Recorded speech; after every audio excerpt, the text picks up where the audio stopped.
Hatfield. I am the executive editor of Sox Prospects, and I am joined here in Sox Prospects Mid-Atlantic offices by Firefly and somewhere Cheeto the Cat. And I'm joined on the line, as always, by our director of scouting, Ian Kundle.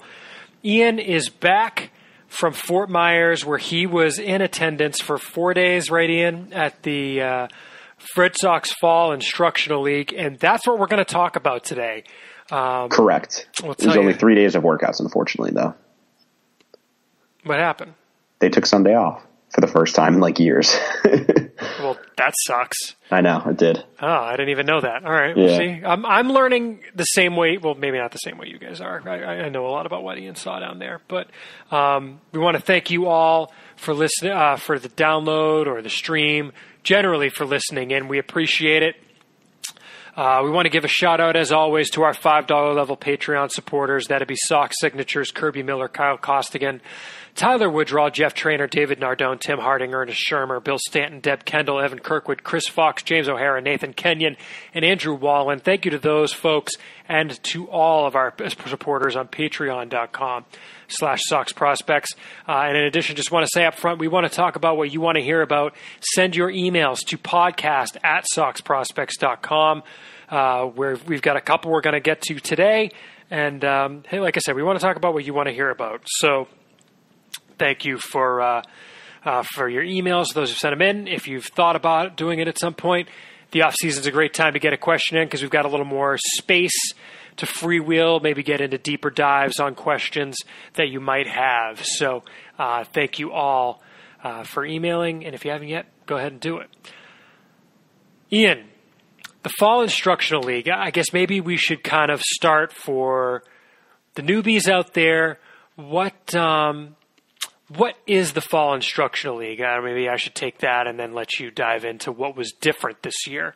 Yeah, well, you can talk about that. In the past, because both of us have been down there, I would compare it to, and maybe this isn't the greatest thing to compare it to because not everyone's got this experience, but you start with minor league spring training, where if you're out back on the backfields at Fenway South at JetBlue Park, they have 5 minor league fields back there, basically, while the major leaguers are in JetBlue Park itself. Usually they'll have 4 of them going at a time, although this year they did have all 5 going on most days, at least in the morning, come to think of it. When the minor league season starts, you have 4 full seasons worth of teams that go north to start the season. Guys who stay behind in what is called extended spring training, and that's guys who are going to Lowell, guys who are going to the Gulf Coast League. Guys who are going to the Dominican Summer League usually are in the Dominican at that time, working out at the Dominican Academy. At some point, obviously, the guys going to Lowell go north. Some guys stay behind in the Gulf Coast League. And for some reason, Bixby just turned on my phone and was writing down everything I was saying. That was scary. Is that like Syria Jace? I think it is Syria Jace, actually. Okay. Yeah, it's not great. I don't use it. Not that, don't even lie to me and say that you use Siri, though. Anyway, back on topic. The Fall Instructional League is kind of the next step that happens down in Fort Myers on the backfields, but the invites are only a subset of players that generally, Ian, I would say is like some guys come up from the DSL, from the Dominican Summer League, and there are players from the Gulf Coast League, from short season A Lowell, from low A Greenville, and usually like a couple from Salem. Usually, especially if like that year's draftees or the previous year's draftees made it to Salem, you're not going to get a guy who's been in the system for like 4 years or 3 years in Salem at the Fall Instructional League. And then you might get the odd player who's learning a new position, like we had this year. I think I got that about right. And in the past, the Red Sox team would play, I think it was between like 12 and 16 games against the teams that the Gulf Coast League team plays and that they play in extended spring training and in minor league spring training, which is the Twins, the Rays, and the Orioles minor leaguers, because the Twins are across town and the Orioles and Rays are very close in Sarasota and Port Charlotte, respectively. In Florida and the Gulf Coast League and during minor leagues, during all of these Fort Myers-based activities, they don't pay for the team to go further than that because it's just bus trips, and they're not going to send them on a 6-hour bus trip across Florida to play a rookie league game. That's crazy. They don't put them up at hotels. It's there and back that day. So same thing with the fall instructional league. They just go that day and they come back. They play a game in the afternoon. They're back by dinner. That's what it's been in the past. You'll also get on days that they're not playing games. So like I said, I think it was 12 to 16 games. Camp would usually last for like 3 weeks, maybe 3.5, 4 weeks, Ian. This year, camp runs from September 17th through October the 9th. So that's about 3 weeks. So on the days they didn't have games, you would have what's called a camp day where they would do workouts. Maybe they do an inter-squad scrimmage. They've got enough guys down there that they would do that. And that's basically how it goes. You'd wind up with, when I was down there would be a few guys at each position. So you'd have, 2 or 3 third baseman, shortstop, second baseman, first baseman, 7 to 9 outfielders, 4 to 6, usually like 6 catchers because you need them to catch all the pitchers, and you'd get like 15 to 20 pitchers. All that sound right to you in terms of the past, at least, Ian? Yeah, and I would say like during the games, if they weren't rehabbing an injury, they'd usually play. So they'd have like one team out there for 5 innings and then start making defensive replacements around the 5th and pretty much replace everyone on the field. Yeah. And go from there. So it was like 2 shifts kind of. It was like hockey. Yeah, and usually like the older guys or like the better prospects were the ones who'd start the game. Yeah. And the other guy, they'd be followed by guys who were younger and or maybe not quite as prominent in terms of the, prospect them in the sense exactly. That, not like rankings, although that's how it winds up bearing out. They're not like, oh, this guy's ranked here. It's just, no, those are the guys they care about a little more. So that's how it would go. When we were starting up here, Ian, you started telling me that things were a little different this year. We knew going in the team only had 9 games scheduled. I think it was 5 of them against the Orioles, 2 against the Rays, and 2 against like Team Germany's U23 team. Because the Twins were only doing an intra-squad camp. The Rays apparently were cutting down on the number of games they played against other teams, and apparently the Red Sox and Orioles were the only ones trying to play other teams. What else was different while you were down there, other than the fact they apparently took a day off? Yeah, that was unfortunate. The main difference was that it was actually the roster. I don't know if we talked about it. I think we might. I don't remember. The roster is pretty big, but they only had bigger this year. Yeah, they only had a limited number of guys playing in games. So for the position players, they basically had a starting 9, and then they only made 2 or 3 substitutions in the game, except for catcher, where they had 3 guys rotating and 3 inning stints in both games I saw. And for the position players, it actually made a lot of sense who they were playing. It was basically all guys who missed time with injuries this year. So, at catcher, except for catcher, of course. So the catchers, they rotated, Alan Marrero, and Justin, I don't know how to pronounce his last name. I think it's just Chang. I think it's Chamba or something, or Changba. Well, it's weird. On MILB.com, and we started using this too because that's how they were doing it. It was just Chang, like Q-U-I-A-G, but now he's been Justin Changba on. They call him Changba when the players do, but I don't know. Yeah, but anyway, it was Alan Marrero started. He came in, and then in one of the games, Lane Milligan played, and the other one he didn't. At first base and third base was Tristan Casas and Danny Diaz in both games. They swapped first base and third base positions from the first to the second game, so they both got 1 game at each. At second base was Esteban Quiroz, and at shortstop was Anthony Flores. And of course, there's something with all 4 of those guys. They all missed considerable amount of time with injury this year. Yeah, they definitely did. So that was pretty interesting. And then the only one of that group who came out was Flores, who would come out in about the 6th or 7th inning. And he came out 1 game for Andre Colon and the other time for Ryan Fitzgerald. And then in the outfield, Trey Ball played both games in left field. Nick Decker played both full games in center field. And Jagger Rusconi tried to play both games in right field, but hurt in the second game. Do you remember? Yeah. I'm thinking like Zach Dagies might be the most recent guy who's had the kind of injury problems that Rusconi's had. It's unbelievable. I feel bad for the kid. He's remarkably unlucky. Like he got in during he got hit in the head, didn't he? Yeah, during the second day I was there, they were doing like a live BP kind of game, situational game. It was weird. It was kind of cool actually, but basically they had a pitching machine going, but they were playing a game. So it was just with a pitching machine pitching. And he was on second base, started taking his lead. The line drive was hit to Brandon Howlett over at third base, I think. And he tried to throw it to second to double him off and just hit him right in the helmet. And yeah, so then he played a couple days later and on a swing looked like he screwed up something in his like oblique or something and very injured. So that was the end of that. And Gilberto Jimenez was the other guy who played in the field when Howlett when Rusconi got hurt. And then there were a couple guys like DH, like Kleiber Rodriguez and Bramden Perez also did. But if you look, I mean, the roster, they had 14 outfielders and 16 infielders. And, you know, I listed like 5 guys at each in the infield and the outfield who played. So the rest of the guys were kind of just there and they would do morning workouts, except for a few of them who were hurt. And then they would just watch the game from the stands. So there was no intention of bringing them in. So it's kind of like having an A team, which was the game squad, and then like a B team, which just did workouts. So which was pretty interesting to me. And I kind of get it though, because as I said, like even the outfielders we talked about all missed considerable time, or in Ball's case, or switching positions. So it seems like they're just maximizing the reps for the guys who they think need it. And if you're a guy who played pretty much a full season, they're just kind of giving you time off other than the morning workouts. You're muted. Thank you. I was wondering why you kept talking over me.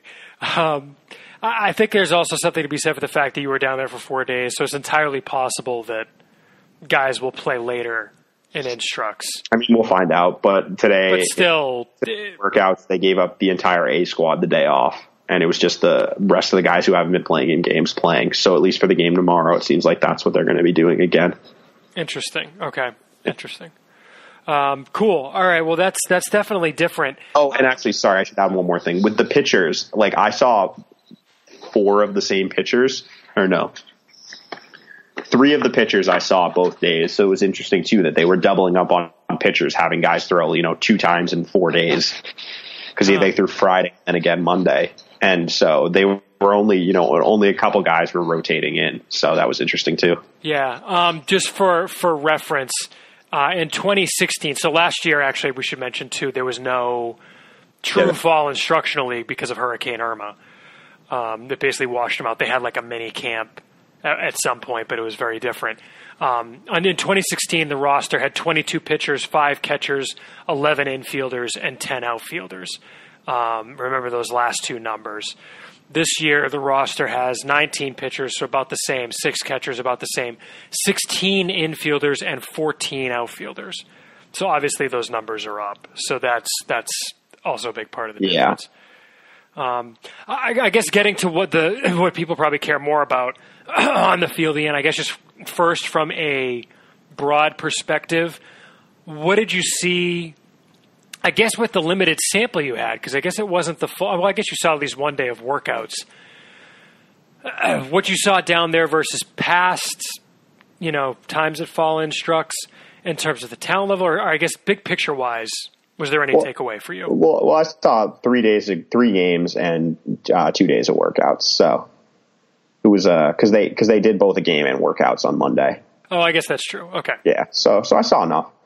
But you know what? It was better than I expected it to be. I think the biggest takeaway, and I kind of tweeted about it, is that the low minors has some bats. That's the one position where they're just rebuilding that depth. And I guess it makes sense, given how they drafted this year. We've talked about that at length. And then also with the international market last year, almost all their big guys were bats.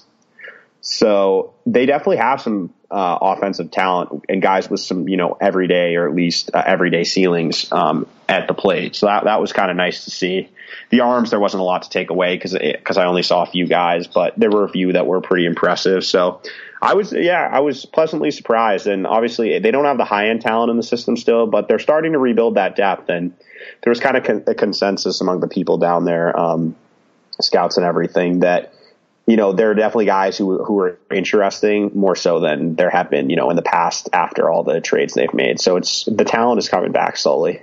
Yeah, you mentioned that, and this is something we've talked about here before, but really quick, it was another confirmation about the 2018 draft that it looks like it's got the opportunity to be pretty good.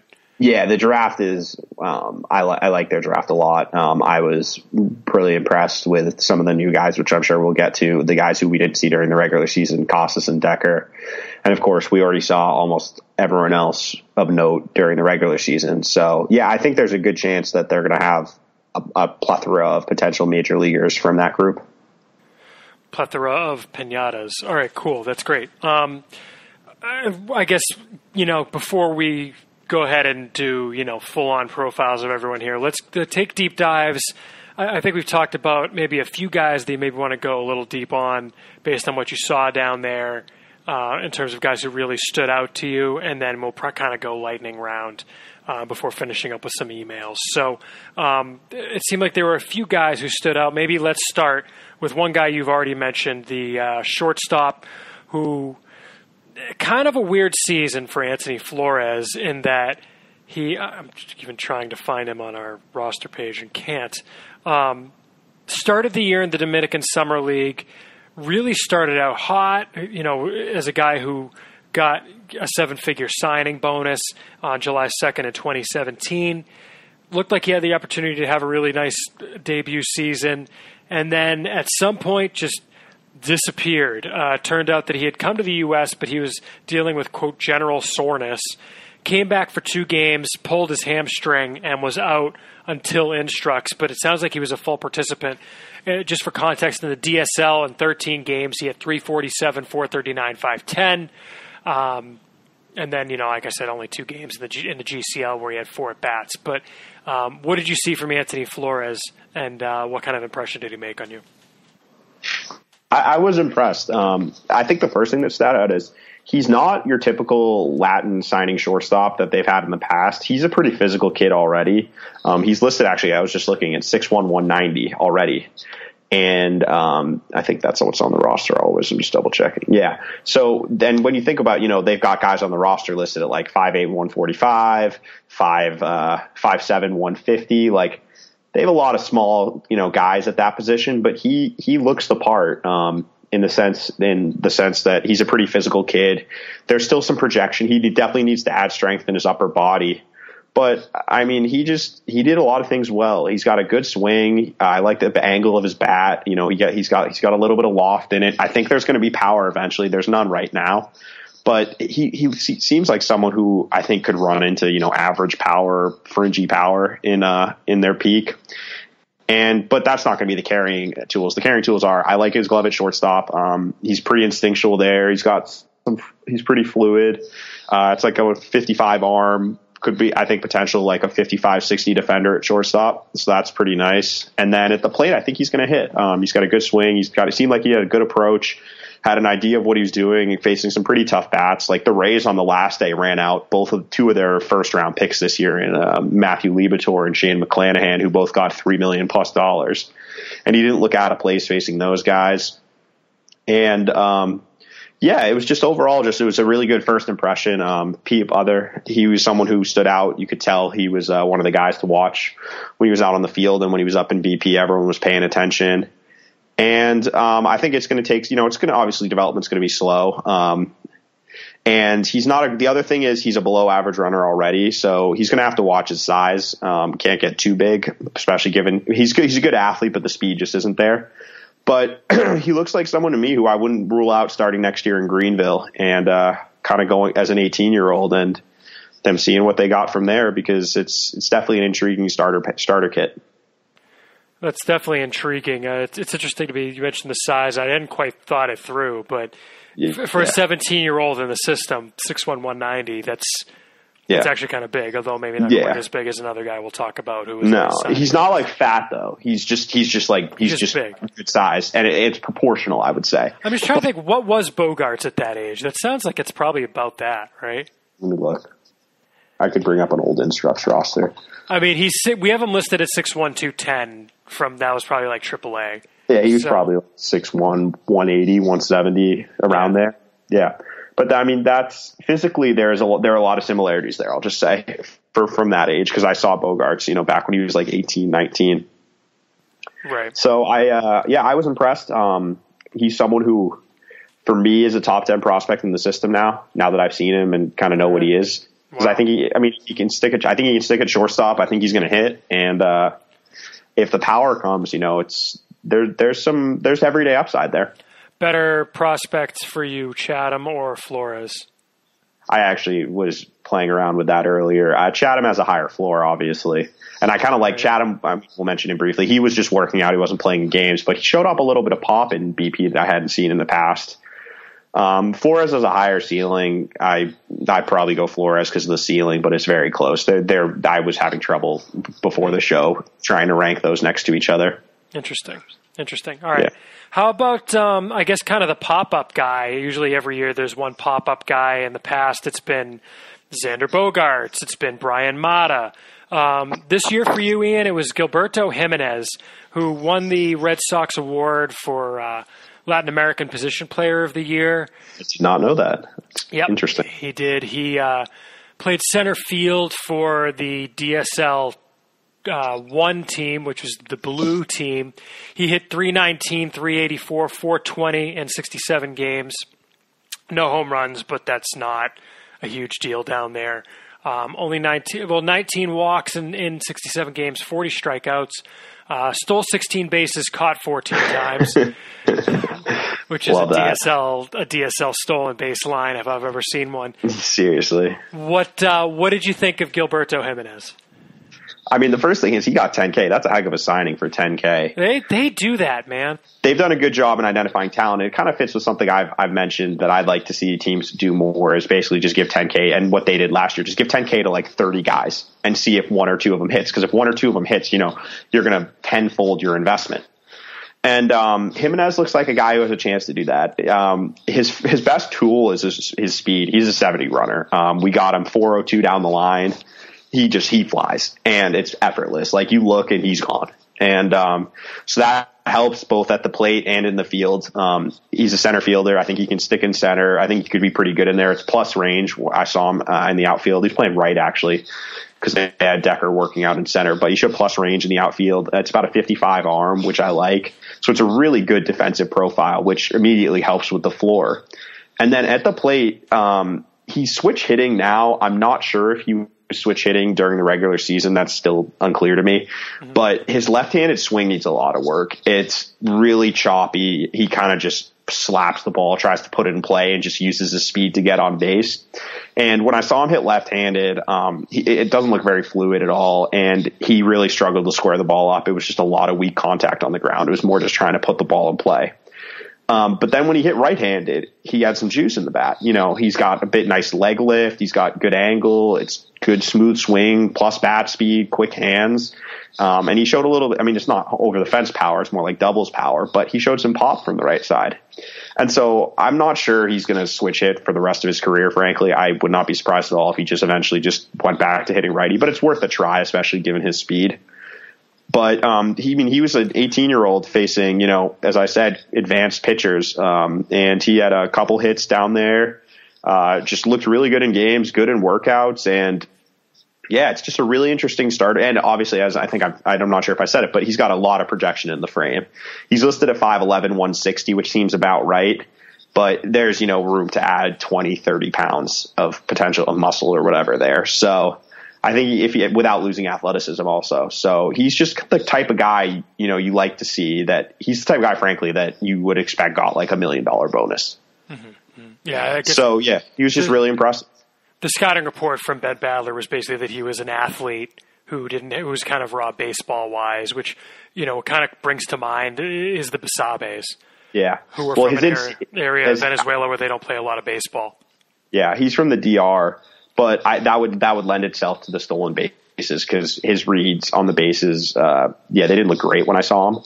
So I'm wondering if that's kind of the instincts are still developing when it comes to base running and such, and that would lend itself to a lot of caught stealings. Yeah. Just because we went there, we should mention some other low ticket signings. In recent years, at least, Darwinzon Hernandez for $7,500. That was the other one I couldn't remember. Yeah. But even other guys in the system who are even just interesting, Roldani Baldwin for $45,000. Alexander Martinez, Brian Bello for $10K. That was last. Guys that they've traded in Stanley Espinal for $10K, who they traded to the Cardinals. Stanley Espinal last year for $10K, or who had signed for $10K when he signed, and Lorenzo Cedrola, who had signed for $35K, are two guys they've traded for international bonus pool money. So, well, and also like Joan Martinez, Denny Reyes, like there's a lot. It's mostly pitchers, but they've had a few good position player signings, as you said. Right. So anyway, interesting on Jimenez. One thing I wanted to just follow up on really quick. You said trying the switch hitting makes sense because of his speed. What do you mean by that? Just he gets out of the box really quick from the left side, and so if he can develop into, because I don't think he's ever going to have that much over the fence power. I mean, I think maybe if he fills out considerably, we're talking about like below average power at best. But as a lefty, with his speed, it's impact the game speed. So put the ball in play, get on base, and put pressure on the fielders. So give it a try left-handed and see if he can, develop a fluid swing there. And then that way he'll get out of the box a lot quicker and the speed will be a little more useful at first. What's the difference that we use on the scale? It's like 0.2 seconds. 0.1 seconds. 0.1. Okay. So like 3.9 is an 80 for a lefty, 4.0 is an 80 for a righty. Got it. So that's why the 4.02 was him from the left side. Gotcha. Last guy that we had kind of wanted to highlight a little bit was a pitcher who has been around, but we mentioned Trey Ball is converting to the outfield, but not during instructs, but certainly during the year. Yohan Ibar, a player who has been all the way up to Lowell as an outfielder, actually even Greenville last year before getting demoted. To Lowell again. Yeah, before getting demoted back to Lowell after 30 games. Was signed as an outfielder, definitely was toolsy. We ranked him as an outfielder pretty high, I believe, actually. I think he got in the top like 30, I would say. I think he might have gotten into the back end of the top 20. I'll have to check. I'll check on that while you're talking. But I mean, he had upside, but yeah. Yohan, also in the system was maybe a little bit thin. But at any rate, Yohan Ibar this year converted to the mound where he pitched out of mostly the GCL bullpen before making 2 appearances in Lowell.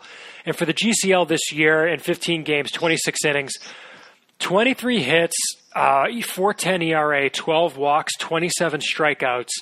I mean, that's more than a strikeout per inning if my math serves me well, Ian, before he went up and threw a couple innings in Lowell. What'd you see out of Yohan Ibar down in camp, and what was the buzz on him? So I actually saw him in Lowell, too. So I got to see him twice this year, which was nice. It's pretty good he's only been pitching since spring training, and it's coming quick. Like, he's up to 98, which is the first thing that stands off. He has the most velocity of anyone I saw. And from the left side, that's pretty devastating. Lefties had no chance against him when he was commanding his fastball.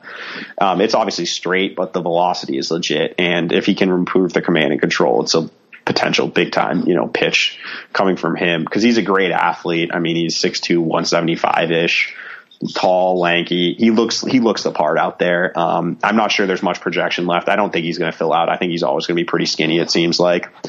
But, the fastball velocity is really the thing that just stands out. And eyeballs perked up when he came on the mound, and the first radar reading was like 97.2. Everyone's like, ooh, okay. And so that's the thing. That's good. The bad is that he really doesn't have feel for his secondary pitches. The slider, he threw like maybe one average one. But for the most part, they're below average, and he threw his changeup's not good. It's just like a fastball. Basically just takes something off. So obviously there's a lot of work to do with the feel, developing into a pitcher rather than more just a thrower. But there's upside there. If he can develop like an average secondary pitch to go along with his fastball and even like fringy command, that's a potential like 7th and 8th inning guy. Because you don't have many guys. It's lefties that throw in the high 90s don't grow on trees. And that he's made this much progress in such a short amount of time seems to me that he's taken pretty well to pitching. And and just in terms of raw bullpen arms, he's one of the more intriguing upside guys in the system. Yeah, that's definitely interesting. I just pulled up the rankings page, so let me Ibar. Yeah, he topped out at 21. All right, so I was close as an outfielder. In April of 2016 was the first time he was ranked there. And we have him ranked now, but that was before we'd seen him, so he'll be up a lot, I think, in the next rankings. Yeah, that sounds right. All right. Well, what I was thinking we could do now, Ian, is just go down the list, and if you've got something quick to say on a guy, great. If you don't, we'll kind of move it along.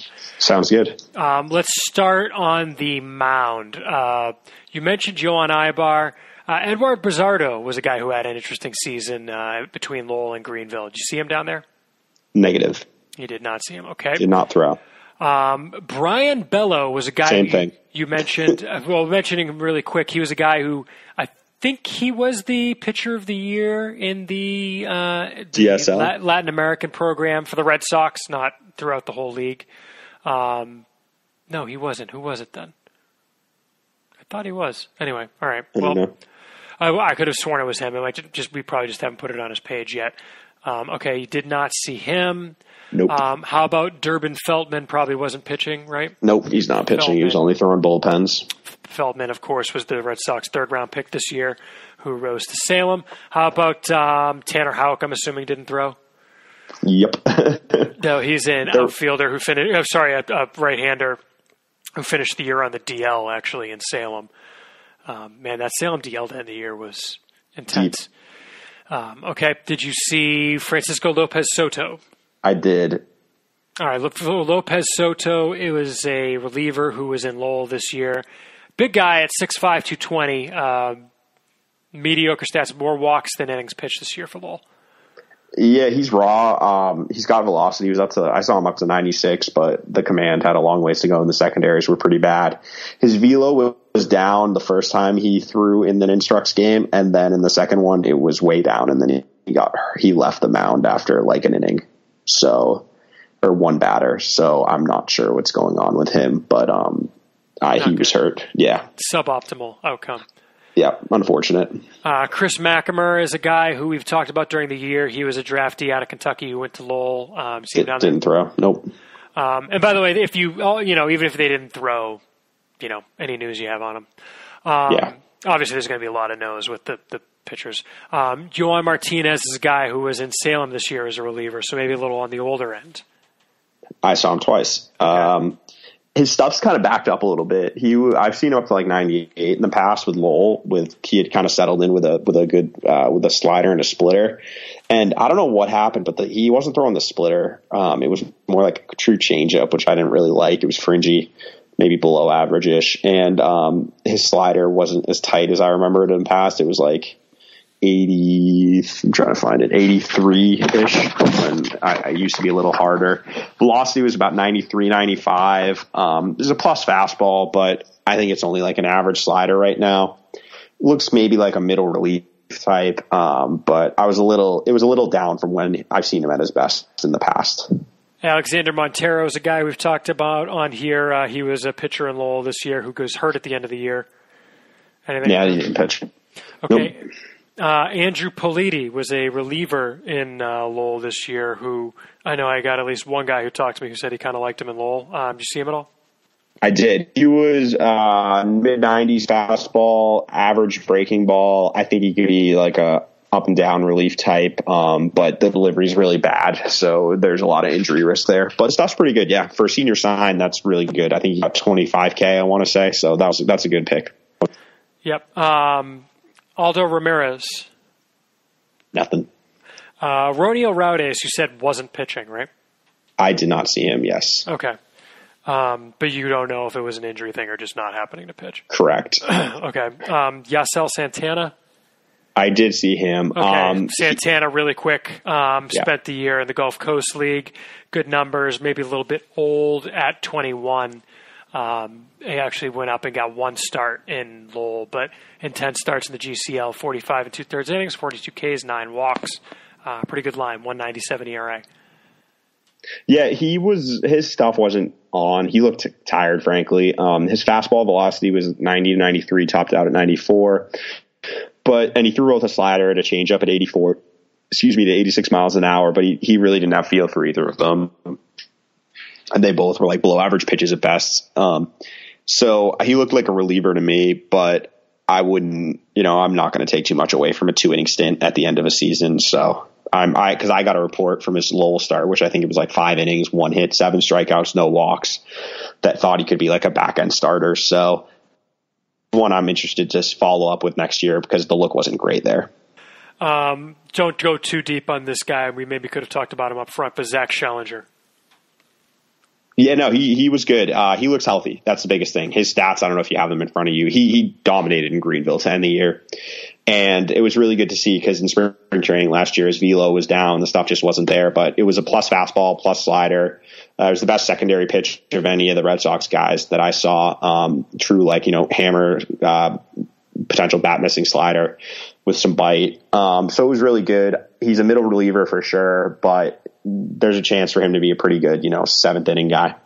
Yeah, in Greenville this year, 10 and a third inning, 7 hits, 5 runs, 2 of them earned. 3 walks to 17 strikeouts. Yeah. No, the stuff is really good. He's 6'5". He gets good playing. He's someone I think could move pretty quick, and I would do it also if he's pitching well because obviously he's had a lot of injury issues in the past. And I think there is a chance there's a little bit of more upside than what you'd expect given a college guy because in the past he has shown, triple-digit velocity. So if that velocity comes back even more than what it is now, then there might be a little more than a seventh inning guy in there. You said that you saw Alex Scherf pitch. I did. What did you see? He's gone back. I saw a guy who I think might be a reliever. His stuff was pretty good. It was better than spring training. He was 92 to 94. With best secondary pitch was a 12-6 curveball, which is interesting because I think his changeup was supposed to be his best secondary pitch. But yeah, it was. That was supposed to be what made him different than a lot of high school draftees. Yeah, changeup wasn't great in this start, but obviously it was a 3-inning stint, so I'm not taking too much away from it. But it was like an average-ish changeup, maybe a 45-50. Curveball, though, I put a 55 on. I think it's an above-average curveball, and it's a plus fastball. So there's like 3 pitches that you could, if you squint, maybe you say it's like 3 average to better pitches. My big problem is the delivery. It's basically all upper body, excuse me. He's very stiff, vertical, stays straight up all the way and doesn't really incorporate his lower half. And I just have a hard time imagining him being able to repeat that and sustain it over longer outings. So that's my concern with him. But, the stuff was better than what I saw in the past, as I said. And, another one who I'm in the wait and see mode to see what happens with his delivery. And I need to see him in a longer stint to see how his stuff holds up after deeper in their outings. Yeah, it's worth mentioning that Scherf missed, about a month, 2 months, I think, during the year with, I think it was an oblique or a lat type deal. So he's still probably ramping back up a little bit to some degree. Well, he was really good when he came back, too, if I remember correctly. Right, he was pretty good. I was trying to sell you and Mike on him being ranked higher. Chase Shugart's a guy that I think we talked about him last time, or did we not? Maybe. I don't know. I saw him in Lowell and I saw him here, and I'm a fan. I think he's a top 20 prospect in the system, frankly. All right. So for context, Shugart was a draftee out of Texas. Red Sox got him in the 12th round at $125K bonus. The stuff apparently at Texas, when I was reading reports about him at the end of the year, it didn't stand out to me that he randomly took a really long time to start pitching. He only wound up making 4 starts as a professional this year, throwing 8 innings. So I'm kind of wondering if there was a shoulder issue or something, but the numbers are great when he came back. You liked what you saw in his 1 start in Lowell, and you liked what you saw down there. Yeah, I wonder, though, if you look at his innings, he was a reliever his last 2 years, so he threw 42 innings, and then this year he threw 95. Yeah, so that's a huge jump. So I wonder if they were just maintaining his innings to keep him down after a strenuous college year. But he was good again. When I saw him in Lowell, his velocity, he had a little more velocity. He was 93 to 96 when I saw him in Lowell. In this outing, he was 91 to 94, so it's down a little bit. But the pitch has life, which is good because he's 5'10", so he's pretty small. But the plane didn't look like an issue. He was getting some ride on the fastball, up and on the hands of righties. He got swing and misses with it. I think 5 of them over 2 innings, where he threw 2 perfect innings with 4 strikeouts. And he just was out there and just mowing guys down. It's a 4-pitch mix. I think there's 4 average-ish pitches. Fastball, I think, can be plus. I think the breaking ball can be – it's funny. First time I saw him, the slider was better. In this outing, his curveball was better. So I think one of the breaking balls could be a above-average pitch. I like it. It's, Feel knows what he's doing on the mound. He can throw all his pitches for strikes. He can miss bats with all of them. Only concern I have is I'm not sure he can stand up to a starter's workload because he's 5'10", 170 pounds. And so he's someone that I need to see hold up for 140, 150 innings in a minor league season, but also I want to see what the velocity is the 5th inning or 6th inning in an outing, because I'm not sure he's going to be able to maintain it. And if that's the case, he's probably a bullpen guy, but I think he could be a good bullpen guy because, back in Texas, he was up to 97 out of the bullpen. So I think there's more velocity in there if he needs it. Got it. We're also failing on this whole lightning round concept. So you're asking about a bunch of guys I haven't seen. So fair. Miguel Suero. No. Josh Taylor. No. Thad Ward. Nope. So Taylor, just really quick, Taylor's there to warm up for the Arizona Fall League. So he's throwing bullpens, but right. Okay. Fair. All right. So that's all the pitchers. Catchers. Jonathan Diaz. Yeah, I didn't see him, but I heard he might be. I mean, I saw him take BP. Actually, I should have meant this. I saw him take BP once, and he looked like he had some little bit of hit in there, but I don't know much beyond that, and I have no idea what his stats were like. So he's someone I'm interested to see next year in spring training. Roldani Baldwin. He had a thingy on his arm, his thumb. Was it the same thumb he had it on before? Do you remember? I don't remember, but he had a wrap on his thumb. He was just doing infield. He wasn't hitting. When you say doing infield, you mean as a catcher, correct? Correct. Okay. Alan Marrero. Yeah, he played in both games, started both of them. Good catch and throw guy. Nothing stands out really. Not sure he can hit. Eli Marrero. I saw him he wasn't playing games, but had a little bit with the plate. I'm interested to see him next year. I want to see how he catches, but I kind of liked his swing. Lane Milligan, the all too common catcher, center fielder, utility player. I don't know what to make of him because he's weird because he's a senior sign and he's kind of old, but he's athletic and I like that he plays catcher in center field because it's weird. I don't really know what to describe. I'm not sure he's like there's a ton of upside or anything, but he's just someone who I think there might be something there. He's someone I'm interested to watch. And I'm stalling a little bit because I'm trying to find my notes on him. But here it is. Yeah, just tall, athletic. He looks the part, and he actually looked pretty good catching. His only at bat he struck out, but he did a good job, like using his chest to control pitches in the dirt, which I noted. So that's good. And I've seen him hit before, and I kind of like his swing. The approach isn't great, but there's a little bit of pop too. All right, cool. And the final catcher is Justin Chungba.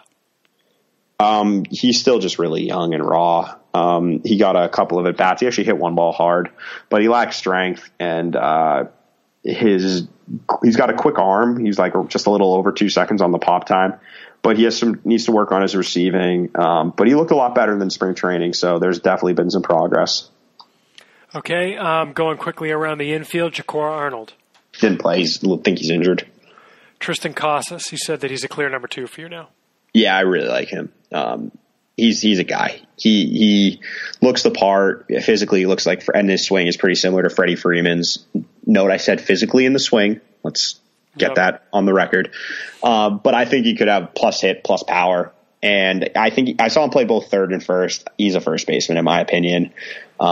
He's like 6'4", 6'5", 240 already. So I just don't think the athleticism is there, and his footwork's not good for third base. The arm is, though. It's like a 55, 60 arm. So there's plenty of arm for third, which is why I understand why you keep him there for now. But I think it's telling that they already have him playing both first and third. Whereas if you look in the past, if they thought a guy had a pretty good chance to stay at third, they wouldn't even talk about a conversion until he got to Portland. Yeah, it seemed pretty clear that they were at least thinking about putting him at first base, given the number of third basemen who were on the roster when they announced it. So that makes sense. Well, and I saw him work out at first base, and I think he could be pretty good there. I liked he was out early doing some drills before everyone else was on the field, working on his picks in the dirt and footwork and around the base. And I like his hands. I think it could be like a above average defensive profile at first base. All right, cool. Pedro Castellanos. Didn't play in games, but his BP is still insane. He hits bombs. I mean, there's not a lot you can say. And it makes no sense why he can't hit for power in games. I just don't get it at all. But I think the power is going to come eventually. It's obviously, a tough defensive profile, but if he hits, he's got a chance to be, a pretty decent guy. CJ Chatham, who was really there more, I think, to get at bats than anything. Well, actually, he wasn't playing in games, though, so that's what's reps, interesting. at least. Yeah, reps, yeah. You look good in the field, of course, like he always does. Thing was a little surprising. His BP was much better than I remember, showed a little bit more pop, was just squaring the ball up more. He looks like a baseball player, and I still think he's a major leaguer. So High I waist. like him. High waist. Yeah. Andre Cologne.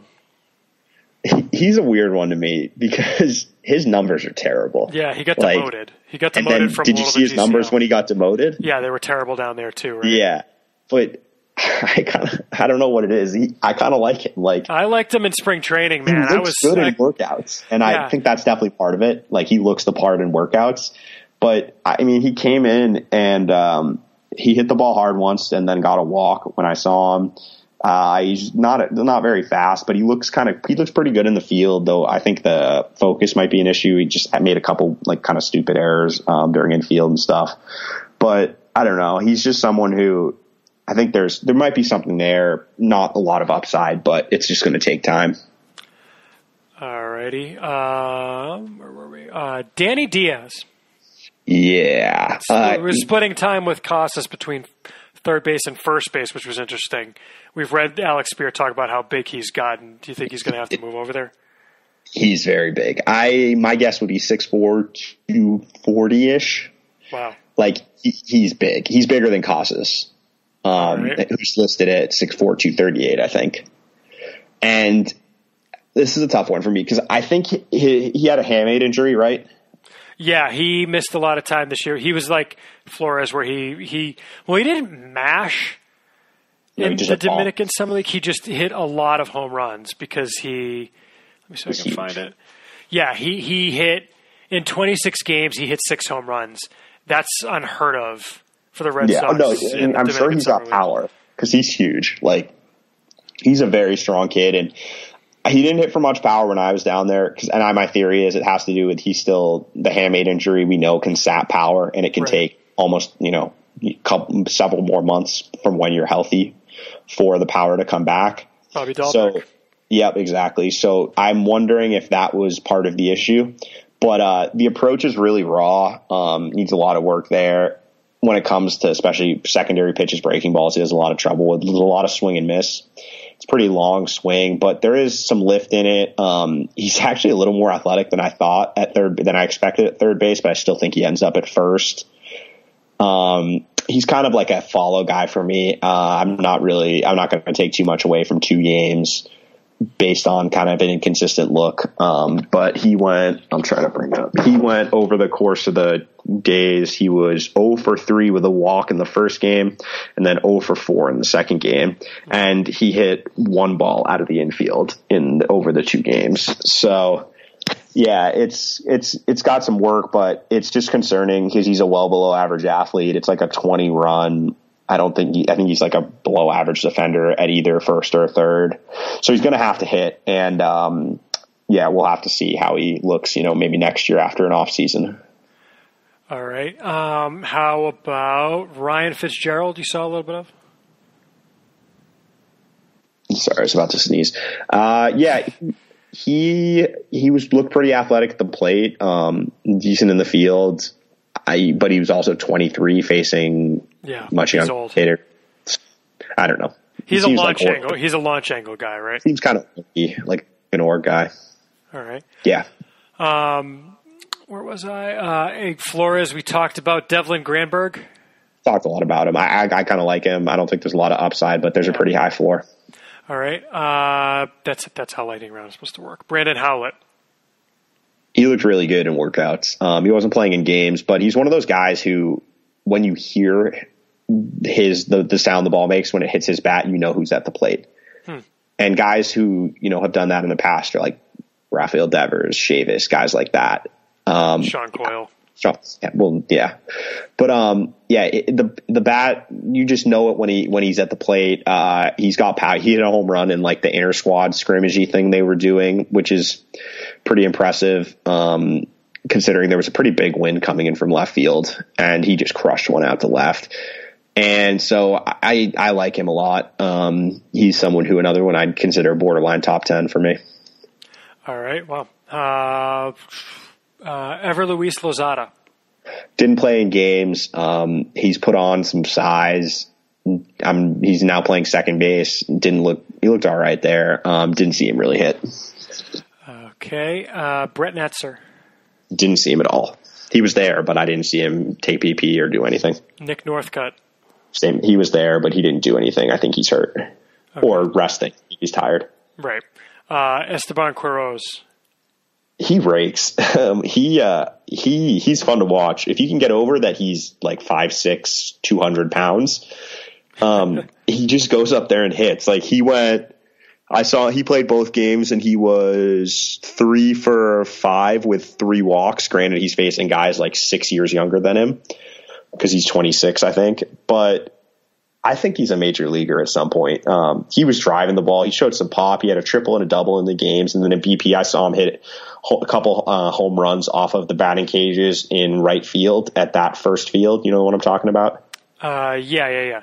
So he hit the batting cage roof several times. Which it's like is the quote AA field that I think might become the AAA field this year. Randomly. Yeah, but that there's a batting cage that is probably 20 feet high, 15 feet high. What do you think? The only person I've ever really seen go out there with regularity is Devers. Yeah, but Quiroz was in BP, so he's got some pop. I don't know what to make of him because he's 26 and he's facing 20-year-olds, but he's going to the AFL, right? Yeah, he's going to the AFL. He was basically there tuning up. So yeah, I think I'm interested to see how he does there because I think he's got a chance to be on a big league roster at some point next year, whether it be the Red Sox or another team. Cool. Northcutt Quiroz. Ceddanne Rafaela? He's very, very small. I did not see him do anything other than play second base, and he looked all right at second base.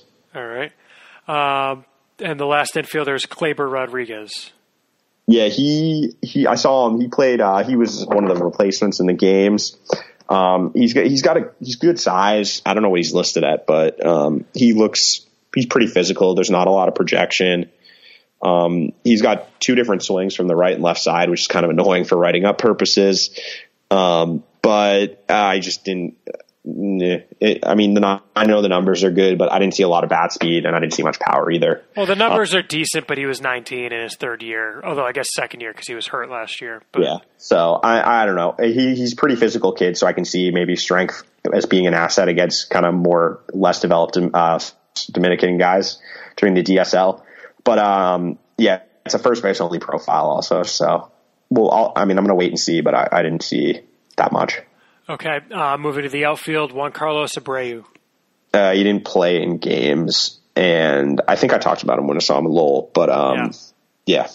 You talked about Trey Ball already, right? Or no? No, we didn't talk about it. Okay. He was better than I thought I was expecting. Let's put it that way. For a guy who hasn't hit in 5-6 years, his swing is decent. It's really short, direct to the ball. He doesn't really square the ball up. It's a lot, line drives to left field, which is not a terrible thing. But he showed a little bit of pop in BP, maybe like average-ish raw power. It's obviously a plus arm, but it's 30 run, and the hit tool has a long way to go. But I'm not going to. The chances of him working out are obviously low, given how much development he's missed. But it was better than I expected. Cole Brannon.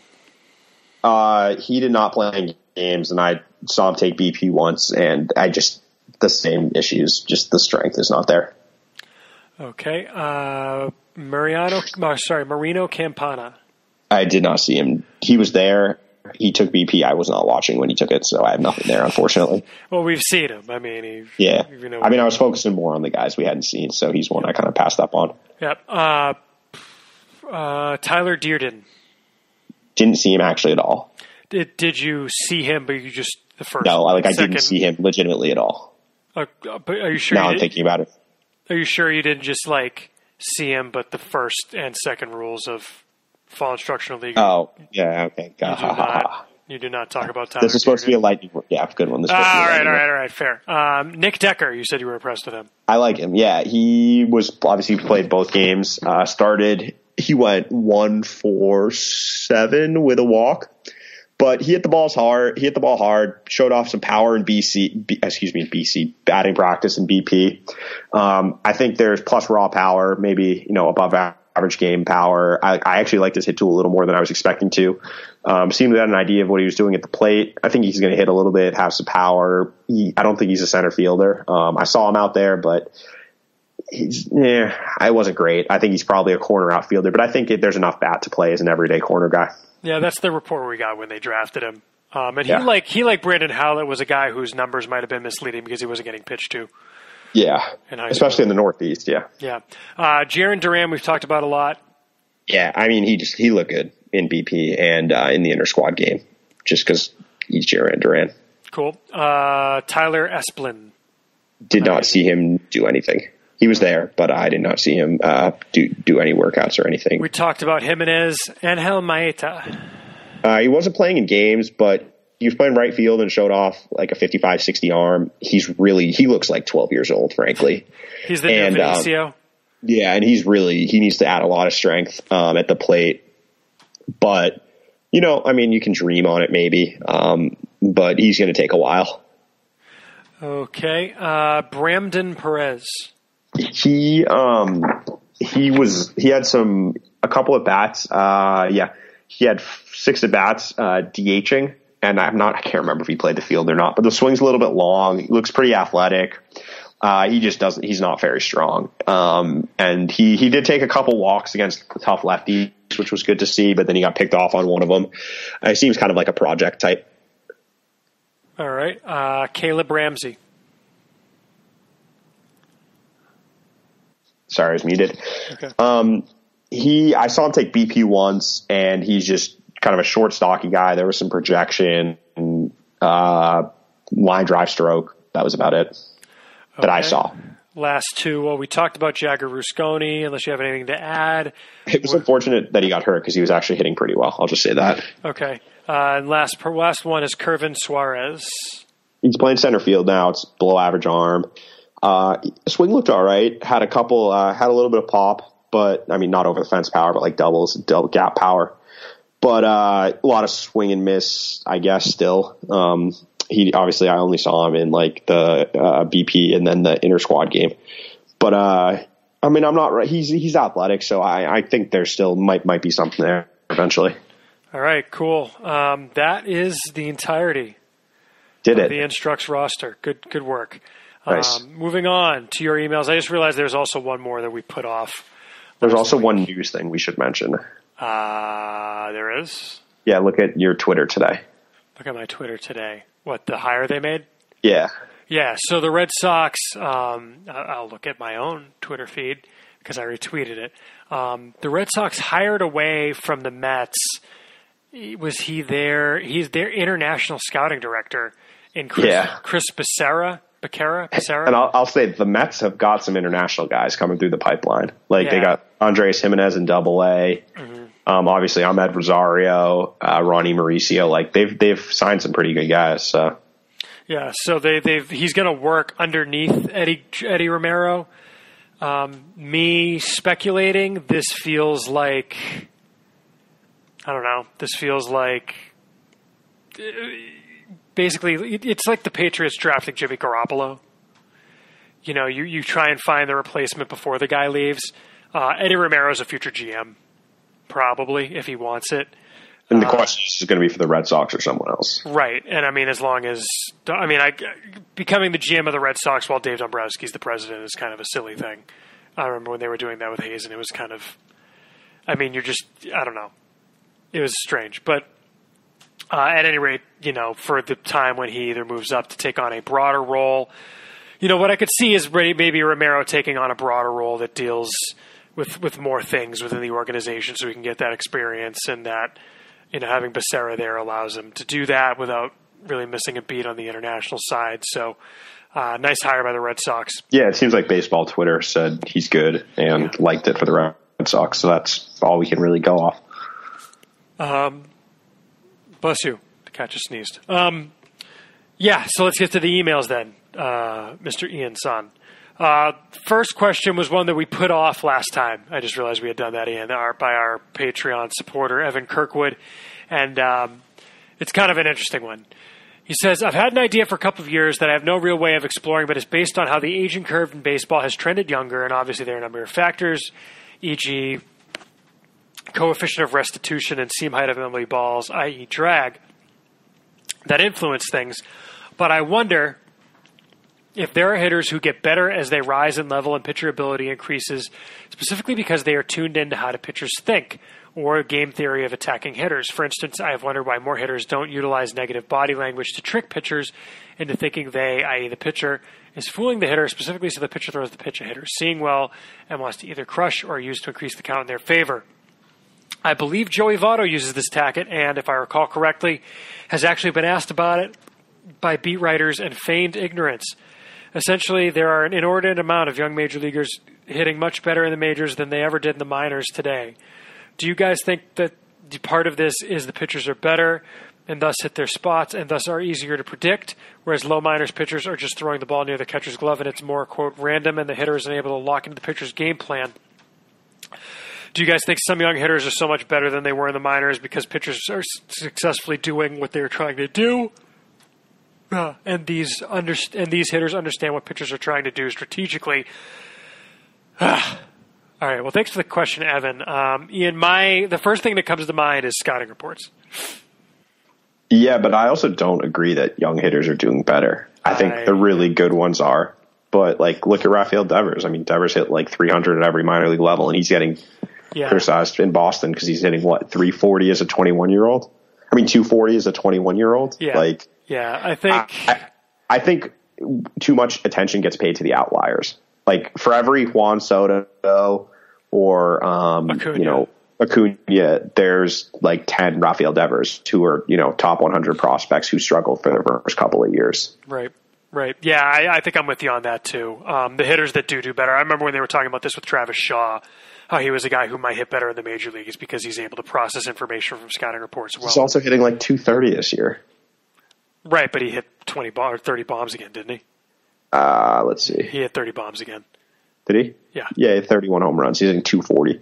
But yeah, no, I think the power thing is different though. The power is because the baseball is not the same as the minor league baseball. That's a known thing. But fair. So I don't really care about the power boost is explainable with that. I think hitting for average, I don't agree with that. The idea that there's young hitters doing better. It's just, as I said, the ones that we hear about more are the outliers. Yep. Because Juan Soto is absurd. For example, I mean, I'm guessing he was one of the guys they were thinking about. He's not a human being, and neither is Acuna. As a 19-year-old who started in friggin' Harrisburg or Hagerstown this year, he's hitting 293 with 21 home runs in 400 at bats. That's absurd. It's dumb. Yeah. Yeah. All right. Anyway. Yeah. Thanks for the question, Evan. Our next question comes from Mike, and Mike says, "Hi, with the departure of Kevin Bowles." Hi, Mike. Not that Mike. Different Mike. No, he said hi. Oh, okay. I thought you meant okay. Yeah. No, I was saying hi. I thought you might have thought it was Mike Andrews. It's not Mike Andrews. No. Mike Andrews is like Harry Potter.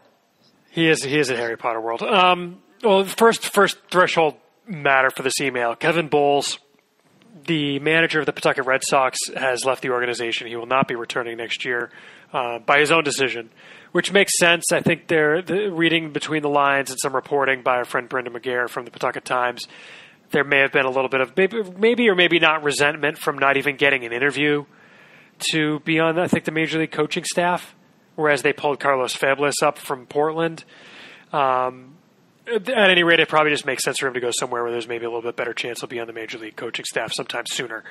But anyways, Mike asks, with the departure of Kevin Bowles, could you see the possibility of Paw Sox batting coach Rich Gedman being named manager? His only managerial experience is with the Worcester Tornadoes of the Can-Am League, but he has coached in the organization since 2011. Also, is still 2 years away, but it would be great to see the Worcester native return to the city and manage the Worcester Red Sox. Thanks for the question, Mike. I mean, he could. They're definitely high on him from what I understand as a batting coach. And for the most part, they tend to kind of silo guys on the way up as hitting coaches or pitching coaches, and managerial candidates get made managers. Sometimes they'll make managers out of guys who were either hitting or pitching coaches, but yeah, it doesn't happen all that often, honestly. Like Tim Heyer, the current Major League hitting coach, was a hitting coach in the minor leagues. Correct.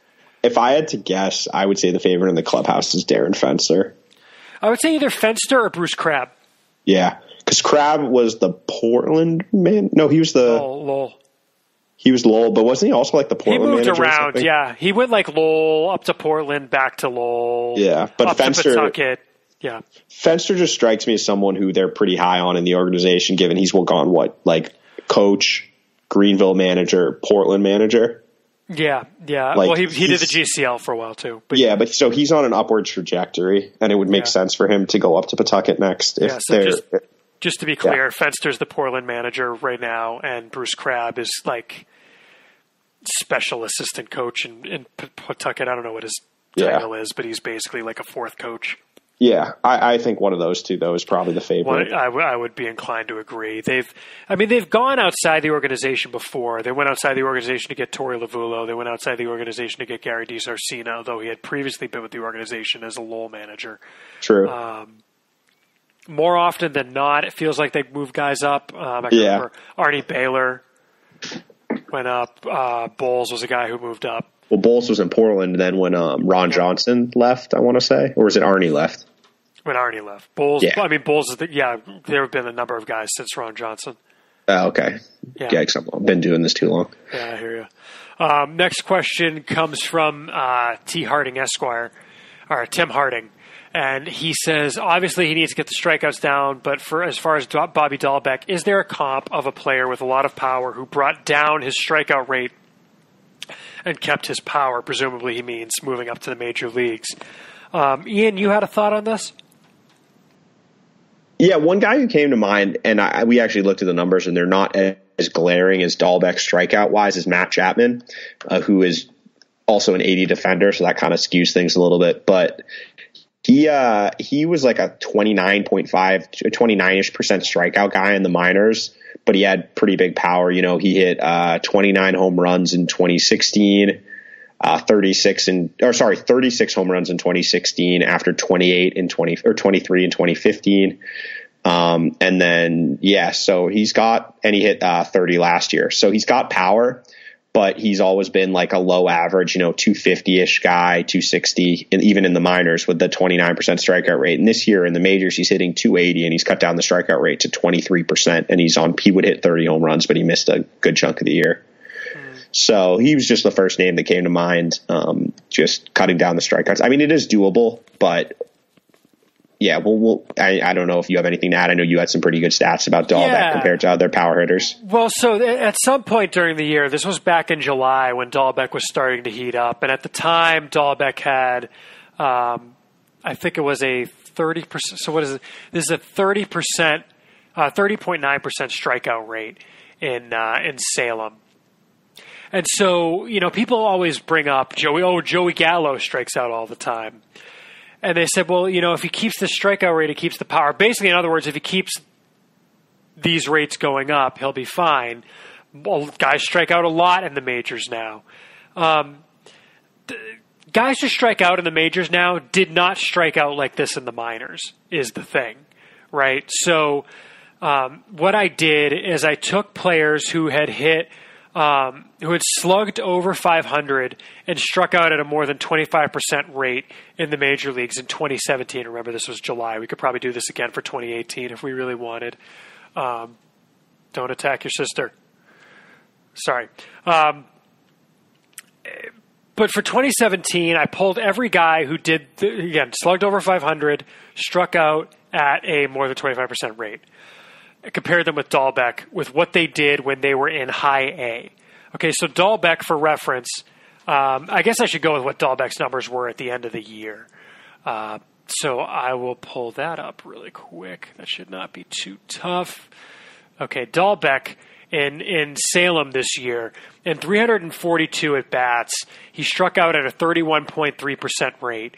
He hit 251, 368, 556 with 25 home runs in 99 games, okay? And that's 416 plate appearances. Compare that with, for example, Joey Gallo. So Dahlbeck was 23.